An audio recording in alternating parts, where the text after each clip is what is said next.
అందరికీ వందనాలు. ఏడేండ్ల శ్రమలు తీరిన తర్వాత ఆ ఘట సర్పానికి సాదృశ్యంగా ఉన్నటువంటి 7 రాజ్యాల వాళ్ళు 10 మంది రాజుల్ని ఇశ్రాయేలు ప్రజలు ఏ విధంగా వాళ్ళతో యుద్ధం చేసి వాళ్ళని సంహరిస్తారో అన్నది జకర్యా గ్రంథం 12వ అధ్యాయం మనకు తెలియపరచబడుతుందని ఈరోజు దేవుడు మనతో మాట్లాడుతున్నారు. ఇందు నిమిత్తమై జకర్యా గ్రంథం 12వ అధ్యాయం 2వ వచనం నుండి 6వ వచనం వరకు. నేను యెరూషలేము చుట్టూ ఉన్న జనులకందరికీ మత్తు పుట్టించు పాత్రగా చేయబోచున్నాను. శత్రువులు యెరూషలేమునకు ముట్టడి వేయగా అది యూదా మీదకిని వచ్చును. ఆ దినమందు నేను యెరూషలేమును సమస్తమైన జనులకు బరువైన రాయిగా చేతును. దానిని ఎత్తి మోయువారందరూ మిక్కిలి గాయపడుదురు. భూజనులందరూ దానికి విరోధులై కూడుదురు. ఇదే యెహోవాకు. ఆ దినమందు నేను గుర్రములన్నిటికి బెదురును, వాటిని ఎక్కువారికి వెర్రిని పుట్టింతును. యూదా వారి మీద నా దృష్టి ఉంచి జనముల గుర్రములన్నిటికీ అంధత్వము కలుగజేతును.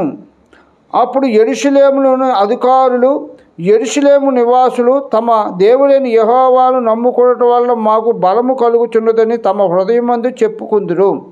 ఆ దినమును నేను యూదా అధికారులను కట్టెల క్రింద నిప్పులుగాను పనల క్రింద దివిటీలుగాను చేతును. వారు నలుదిక్కులనున్న జనములనందరినీ దహించుదురు. అలాగే 9వ వచనం నుండి 12వ వచనం వరకు. ఆ కాలంలో యెరూషలేము మీదకు వచ్చు అన్యజనులందరినీ నేను నశింపజేయు పూనుకునేదను. దావీదు సంతతి వారి మీదను యెరూషలేము నివాసుల మీదను కరుణ నొందించుచు ఆత్మను విజ్ఞాపన చేయ ఆత్మను నేను కుమ్మరింపగా వారు తాము పొడిచిన నా మీద దృష్టి ఉంచి ఒకడు తన ఏక కుమారుని విషయమై దుఃఖించినట్లు తన జ్యేష్ఠపుత్రుని విషయమై ఒకడు ప్రలాపించినట్లు అతని విషయమై దుఃఖించుచు ప్రలాపింతుడు. మెగిద్దోను లోయలో హదద్రిమోను దగ్గర జరిగిన ప్రలాపం వలనే ఆ దినమున యెరూషలేములో బహుగా ప్రలాపము జరుగును. దేశ నివాసులందరూ ఏ కుటుంబమునకు ఆ కుటుంబంగా ప్రలాపింతుడు. ఈ జకర్యా గ్రంథం 12వ అధ్యాయం అంతా కూడా దేని కొరకు చెప్పబడుతుందంటే, 7 ఏండ్ల శ్రమలను తట్టుకోలేక అరణ్యానికి చుట్టుపక్కల ప్రాంతాలకి పారిపోయినటువంటి ఇశ్రాయేలు ప్రజలు 7 ఏండ్ల శ్రమలు ముగిసిన తర్వాత వాళ్ళందరూ కూడా తన స్వస్థలమైనటువంటి యెరూషలేముకు మరలా తిరిగి వస్తారు.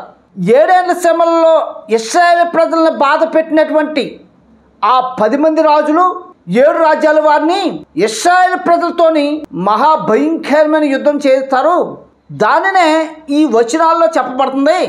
2వ వచనం, నేను యెరూషలేము చుట్టూ ఉన్న జనులందరికీ మత్తు పుట్టించు పాత్రగా చేయబోచున్నాను. యెరూషలేములో చుట్టుపక్కల ఉన్నటువంటి శత్రువులు ఎవరైతే ఉన్నారో వాళ్ళకి మత్తు పుట్టిస్తాను అంటున్నారు. అంటే ఎప్పుడైతే 7 ఏండ్ల శ్రమలు తీరిన తర్వాత ఇశ్రాయేలు ప్రజలు యెరూషలేముకు వచ్చారని తెలుసుకున్నారో మరలా ఈ 10 మంది రాజులు 7 రాజ్యాల వాళ్ళు ఈ ఇశ్రాయేలు ప్రజలు చంపాలని చెప్పి మరలా బయలుదేరి వస్తారు. ఆ బయలుదేరి వచ్చిన వాళ్ళకి ఏం చేస్తాను అంటున్నాడు అంటే దేవుడు మత్తు పుట్టిస్తాను అంటున్నాడు. ఈ మత్తు పుట్టించడం మూలంగా వాళ్ళందరూ కూడా సంహరింపబడతారు. 4వ వచనం, ఆ దినమందు నేను గుర్రములన్నిటికీ బెదురును, వాటిని ఎక్కువారికి వెర్రిని పుట్టింతును. యెరూషలేములో తిరిగి వచ్చిన ఇశ్రాయేలు ప్రజలు చంపుదామని మరలా కూడుకుని వచ్చినటువంటి ఆ ఘట సర్పానికి సాదృశ్యంగా ఉన్నటువంటి 10 మంది రాజులు 7 రాజ్యాల వారికి వెర్రిని పుట్టిస్తానంటున్నారు. వాళ్ళకి అంధత్వాన్ని కలుగు చేస్తానంటున్నారు.